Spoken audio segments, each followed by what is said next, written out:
কিয়ামতের ময়দানে মুয়াজ্জিনকে আল্লাহ এত রহমত দান করবেন, এত সওয়াব দিবেন যে সে তার সওয়াবের জন্য বারবার গলাটা আল্লাহর রহমতের দিকে কি মনে থাকবে সবার? এটা হলো লম্বা গলা। 2 নাম্বার, কিয়ামতের ময়দানে মুয়াজ্জিন নেতা হবে। সুবহানাল্লাহ, কি হবে? নেতা। ওয়াল আরাবু তাসিফু, আরবরা নেতাকে তাসিফু সাদাতা বিতুলিল উনুক, আরবরা কখনো কখনো নেতাকে বলে লম্বা গলাওয়ালা। আরবরা কখনো কখনো লম্বা গলা দ্বারা নেতা উদ্দেশ্য করে থাকে। আল্লাহ রাসূল এই হাদিসের মাধ্যমে দ্বিতীয় অর্থ বুঝায়, ও মুসলমান, কিয়ামতের ময়দানে মুয়াজ্জিন তো নেতৃত্বের আসন গ্রহণ করবে।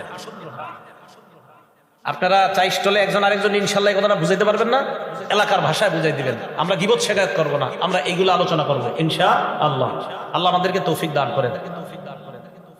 এটা গেল আপনার লম্বা গলার ব্যাখ্যা।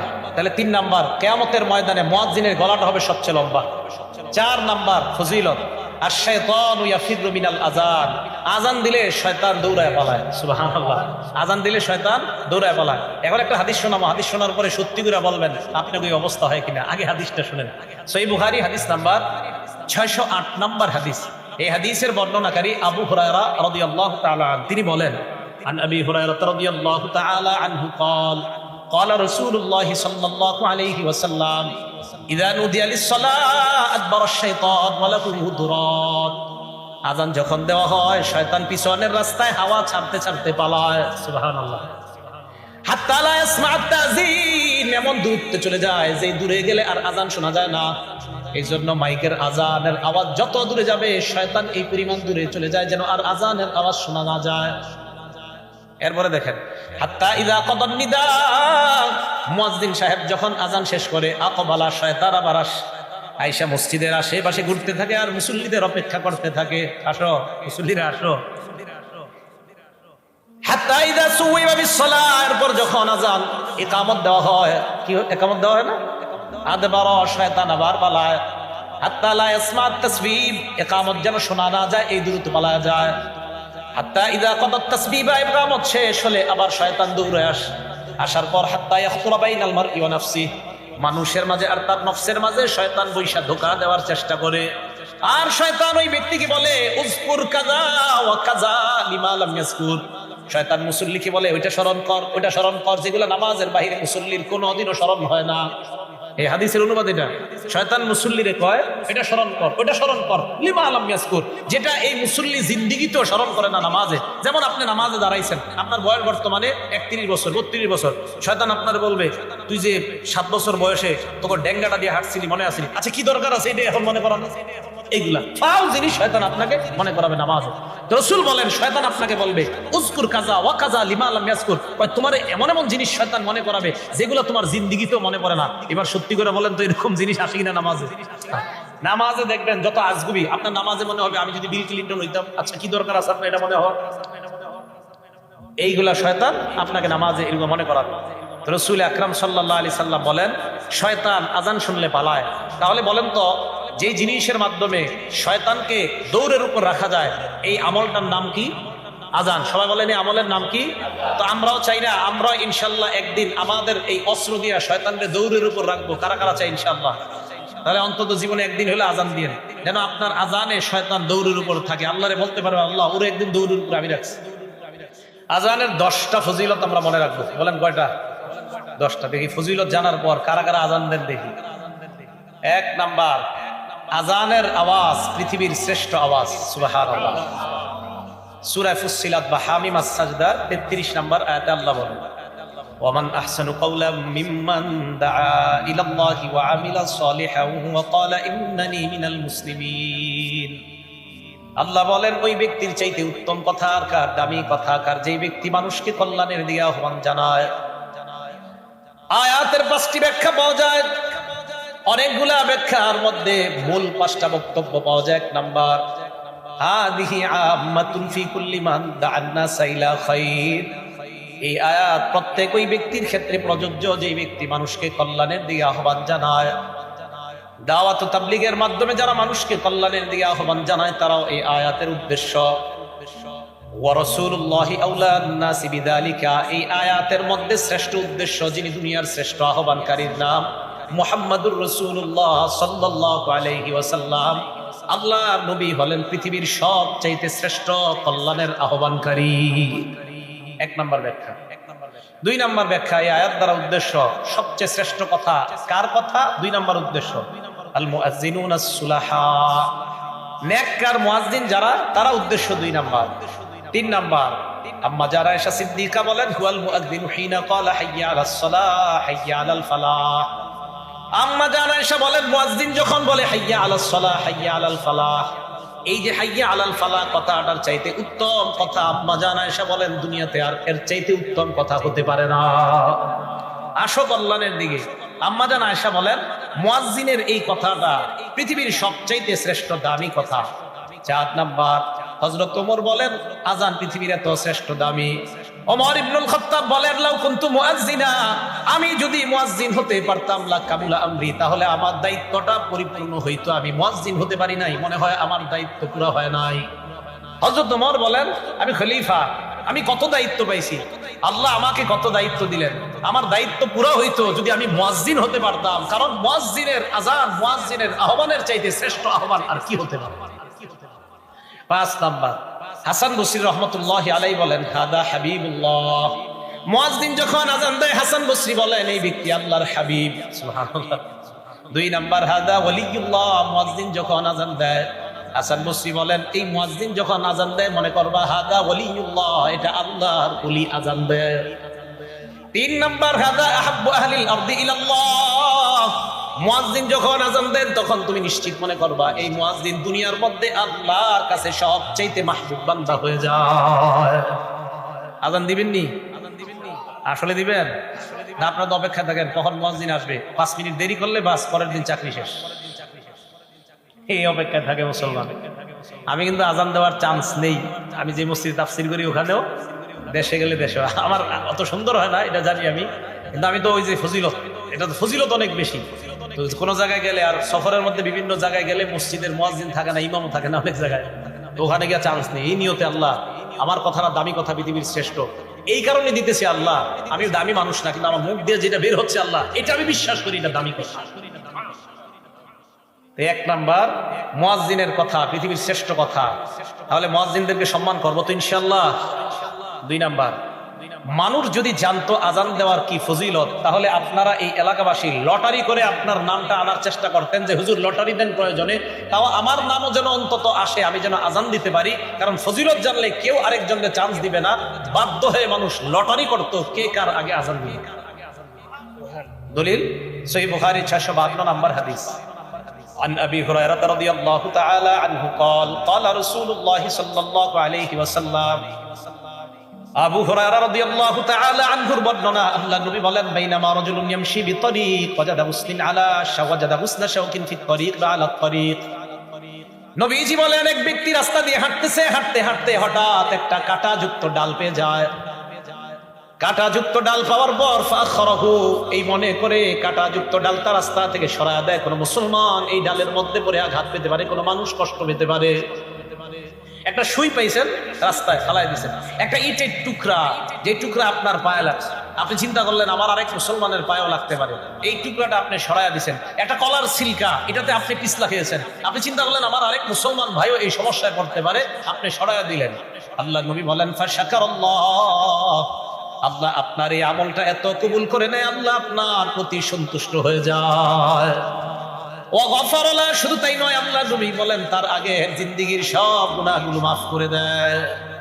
সুম্মা ক্বালা আশ-শুহাদাউ খামসা, এরপর আল্লাহ নবী এই হাদিসের মধ্যে বলেন ৫ শ্রেণীর শহীদের আলোচনা করলেন। ১ নাম্বার আল মাতউনু শহীদ, মহামারীতে কোন ব্যক্তি যদি মারা যায়, প্লেগ রোগে যদি মারা যায়, ওই ব্যক্তি শহীদ হয়ে যায়।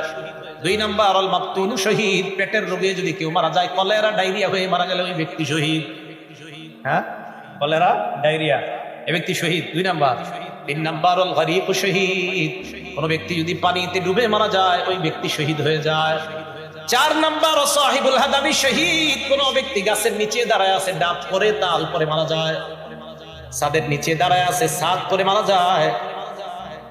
কার নিচে আপনি দাঁড়িয়ে আছেন, হঠাৎ ছাদের থেকে একটা ইট আপনার মাথায়, ফুলের টপ পরে আপনার মাথায় পড়ে আপনি মারা গেলেন, আল্লাহ নবী বলেন শাহাদাতের মর্যাদা পেয়ে গেলাম। 5 নাম্বার শহীদ ফি সাবিলিল্লাহ, আল্লাহর রাস্তায় যে জিহাদ করে শহীদ হয়, ব্যক্তি শহীদ হয়ে যায়। হাদিসের শেষে আল্লাহ নবী বলেন, দুনিয়ার মানুষ তোমরা জানো, লাউ ইয়ালামুন নাস মা ফিন নিদাই ওয়াস সাফিল আউয়াল, মানুষ যদি জানতো প্রথম কাতারে নামাজ পড়ার কি উপকারিতা, আর আজান দেওয়ার মধ্যে নামাজ আর আজান দেওয়ার মধ্যে কি উপকার, মানুষ যদি জানতো প্রথম কাতারে নামাজের কি ফায়দা, আজানের কি ফায়দা, সুম্মা লাম ইয়াজিদু ইল্লা আইয়াস্তাহিমু আলাইহি লাস্তাহামু আলাইহি, মানুষ যদি প্রথম কাতারের ফজিলত জানতো, লটারি করে হলেও মানুষ যুদ্ধ করে হলেও প্রথম কাতারে নামাজ পড়ার চেষ্টা করত। আর যদি আজানের ফজিলত জানতো, লটারি করে হলেও নিজের নাম লিস্টের মধ্যে এনে মুসলমান আজান দেওয়ার চেষ্টা করত। তাহলে আপনারা যদি জানতেন ফজিলত, নবী বলেন মানুষ বুঝতেছে না কেন যে প্রথম কাতারের ফজিলত, আজানের কি পরিমাণ ফজিলত, এগুলা মানুষ খুব মুয়াজ্জিনের অপেক্ষায় থাকে। আমাদের সকলকে আল্লাহ সহি শুদ্ধভাবে আজান শিখে এই আজানের আমল যেন আমরা করে আল্লাহর কাছ থেকে এই ফজিলত অর্জন করতে পারি, আল্লাহ তৌফিক দান করেন। সবাই আজান দেওয়ার নিয়ত হয়েছে তো ইনশাআল্লাহ? এগুলো 2 নাম্বার। 3 নাম্বার, আজান যে ব্যক্তি দেয় কিয়ামতের ময়দানে তার গলা সবচেয়ে লম্বা হবে। মানে কি জিরাফের মতো? হ্যাঁ, মন দিয়ে শোনেন। মুসলিম শরীফের 387 নাম্বার হাদিস, 387, আমাদের মাদ্রাসা সিলেবাস অনুযায়ী 387, মোট হাদিস সংখ্যা হবে 3033টা। এই হাদিসের বর্ণনাকারী তালহা ইবনে ইয়াহইয়া। এই তালহা ইবনে ইয়াহইয়া ওনার চাচা থেকে বলেন, ওনার চাচা বলেন, কুনতু ইনদা মুআবিয়া ইবনে আবি সুফিয়ান রাদিয়াল্লাহু তাআলা আনহুমা। তালহা ইবনে ইয়াহইয়া বলেন, আমার চাচা ইমাম মুআবিয়া আমিরে মুআবিয়ার কাছে ছিলেন। ফাজাআতুল মুয়াজ্জিন, মুয়াজ্জিন আসছে ইয়াদউহু ইলাস সালাহ। মুয়াজ্জিন আইসা কয়, আমিরে মুআবিয়াকে বললেন নামাজের সময় হয়েছে, মসজিদে চলেন। আমিরে মুআবিয়া বললেন, মুয়াজ্জিন দাঁড়াও। সামি'তু রাসূলুল্লাহি সাল্লাল্লাহু আলাইহি ওয়াসাল্লাম ইয়াকুল, আমি আল্লাহর নবীকে বলতে শুনেছি, আল মুয়াজ্জিনুনা আতওয়ালুন নাসি আ'নাকাই ইয়াউমাল কিয়ামাহ, কিয়ামতের ময়দানে মুয়াজ্জিনের গলাটা কোটি কোটি মানুষের মাঝে লম্বা হয়ে যাবে। লম্বা দ্বারা কি উদ্দেশ্য মনে রাখবেন? 2টা। 1 নাম্বার, আকসারুন নাসি মুতাশাউফান বা তাশাউফান ইলা রাহমাতিল্লাহ, কিয়ামতের ময়দানে মুয়াজ্জিন অন্যান্য কোটি কোটি মানুষের চাইতে আল্লাহর রহমতের অধিক প্রত্যাশী হবেন।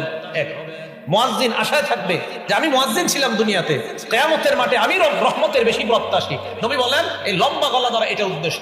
2 নাম্বারটা বুঝেন কি? 2 নাম্বার, 1 নাম্বারটা আরেকটু বুঝেন। লিআন্নাল মুতাশাউফা ইউতিলু উনুখা ইলা মা ইয়াতাতাল্লাউ আলাইহি, যে ব্যক্তি আকাঙ্ক্ষা করে কোনো জিনিসের, ওই ব্যক্তি তার আকাঙ্ক্ষিত বস্তুটার দিকে গলাটা এইভাবে বাড়ায়া তাকায়। যেই ব্যক্তি কোনো জিনিসের আকাঙ্ক্ষা করে, আগে তো রেজাল্ট বের হইতো বোর্ডে, এখন তো মোবাইলে বের হয়ে যায়। আগে যখন পরীক্ষার রেজাল্ট দিত, আমরা হাসি উল্লাস করতে করতে স্কুলে যাইতাম আমাদের রেজাল্ট দেখার জন্য। তো যাওয়ার পরে মনে করেন কারো 1, 2, 3-এর মধ্যে আসছে যারা, ওই 3 জন কি করে, আপনার সবার মাঝে এইভাবে গলাটা সামনে বাড়ায় দিতে চায় তার রেজাল্টটা দেখার জন্য। বোঝা গেল কোন ব্যক্তি কোন জিনিসের আকাঙ্ক্ষা আর আকাঙ্ক্ষিত বস্তুটা যদি দামি হয়, বাজারে মাছ আসছে আপনার রুই মাছ ভালো ভালো, আপনারা 10-20 জন সামনে দাঁড়ায় আছেন, বড় রুই মাছটার দিকে পিছন থেকে সবাই খালি গলা এইভাবে বাড়ায় বাড়ায় দেখতে চায়। বুঝা গেল আকাঙ্ক্ষিত জিনিস, যে জিনিসটা মানুষ কামনা করে ওইটার দিকে গলাটা একটু আগে বাড়ায়। তাই আল্লাহ রসুল বলেন কিয়ামতের ময়দানে মুয়াজ্জিনকে আল্লাহ এত রহমত দান করবেন, এত সওয়াব দিবেন যে সে তার সওয়াবের জন্য বারবার গলাটা আল্লাহর রহমতের দিকে। কি মনে থাকবে সবার? এটা হলো লম্বা গলা। 2 নাম্বার, কিয়ামতের ময়দানে মুয়াজ্জিন নেতা হবে। সুবহানাল্লাহ, কি হবে? নেতা। ওয়াল আরাবু তাসিফু, আরবরা নেতাকে তাসিফু সাদাতা বিতুলিল উনুক, আরবরা কখনো কখনো নেতাকে বলে লম্বা গলাওয়ালা। আরবরা কখনো কখনো লম্বা গলা দ্বারা নেতা উদ্দেশ্য করে থাকে। আল্লাহ রাসূল এই হাদিসের মাধ্যমে দ্বিতীয় অর্থ বুঝায়, ও মুসলমান, কিয়ামতের ময়দানে মুয়াজ্জিন তো নেতৃত্বের আসন গ্রহণ করবে। আপনারা চাই স্টলে একজন আরেকজন ইনশাআল্লাহ এই কথাটা বুঝাইতে পারবেন না? এলাকার ভাষায় বুঝাই দিবেন। আমরা গীবত শিকায়াত করব না, আমরা এইগুলো আলোচনা করব ইনশাআল্লাহ। আল্লাহ আমাদেরকে তৌফিক দান করেন। এটা গেল আপনার লম্বা গলার ব্যাখ্যা। তাহলে 3 নাম্বার, কিয়ামতের ময়দানে মুয়াজ্জিনের গলাটা হবে সবচেয়ে লম্বা। 4 নাম্বার ফজিলত, আশ-শাইতানু ইয়াফিরু মিনাল আযান, আযান দিলে শয়তান দৌড়ায় পালায়। সুবহানাল্লাহ, আযান দিলে শয়তান দৌড়ায় পালায়। এখন একটা হাদিস শোনাবো, হাদিস শোনার পরে সত্যি করে বলবেন আপনার কি অবস্থা হয় কিনা। আগে হাদিসটা শুনেন। সহিহ বুখারী হাদিস নাম্বার 608 নাম্বার হাদিস। এই হাদিসের বর্ণনাকারী আবু হুরায়রা রাদিয়াল্লাহু তাআলা, তিনি বলেন عن أبي هريرة رضي الله تعالى عنه قال قال رسول الله صلى الله عليه وسلم إذا نودي للصلاة أدبر الشيطان وله ذرات আযান যখন দেওয়া হয় শয়তান পিছনের রাস্তায় হাওয়া ছাড়তে ছাড়তে পালায় সুবহানাল্লাহ হাত্তা লা ইয়াসমা'আত তাযীন এমন দূরত্বে চলে যায় যে দূরে গেলে আর আযান শোনা যায় না এইজন্য মাইকের আযানের আওয়াজ যত দূরে যাবে শয়তান এই পরিমাণ দূরে চলে যায় যেন আর আযানের আওয়াজ শোনা না যায় এরপরে দেখেন হাত্তা ইযা কাদান নিদা মুয়াজ্জিন সাহেব যখন আযান শেষ করে আকবালা শয়তান আবার আয়েশা মসজিদের আশেপাশে ঘুরতে থাকে আর মুসল্লিদের অপেক্ষা করতে থাকে আসো মুসল্লিরা আসো হাত্তা ইযা সুইবা বিসসালাহ এরপর যখন আযান ইকামত দেওয়া হয় কি ইকামত দেওয়া হয় না আদবার শয়তান আবার পালায় হাত্তা লা ইয়াসমা'আত তাসবিব ইকামত যেন শোনা না যায় এই দূরত্ব পালায় যায় হাত্তা ইযা কাদাত তাসবিবা ইকামত শেষ হলে আবার শয়তান দৌড়ে আসার পর হাত্তা ইয়াখতুরা বাইনাল মারই ওয়া নাফসি মানুষের মাঝে আর তার নফসের মাঝে শয়তান বৈশা ধোঁকা দেওয়ার চেষ্টা করে আর শয়তান ওই ব্যক্তিকে বলে উযকুর কাযা ওয়া কাযা লিমা লাম ইয়াযকুর শয়তান মুসল্লিকে বলে ওইটা স্মরণ কর যেগুলো নামাজের বাইরে মুসল্লির কোনোদিনও স্মরণ হয় না এই হাদিসের অনুবাদ এটা শয়তান মুসল্লিরে কয় এটা স্মরণ কর ওটা স্মরণ কর লিমা লাম ইয়াযকুর যেটা এই মুসল্লি জিন্দেগিতেও স্মরণ করে না নামাজে যেমন আপনি নামাজে দাঁড়াইছেন আপনার বয়স বর্তমানে 31 বছর 32 বছর শয়তান আপনার বলবে তুই যে 7 বছর বয়সে তোকে ডেঙ্গাটা দিয়ে হাঁটছিলি মনে আসলি আচ্ছা কি দরকার আছে এটা এখন মনে করা না এইগুলা ফাউল জিনিস শয়তান আপনাকে মনে করাবে নামাজে রাসূল বলেন শয়তান আপনাকে বলবে উযকুর কাযা ওয়া কাযা লিমা লাম ইয়াযকুর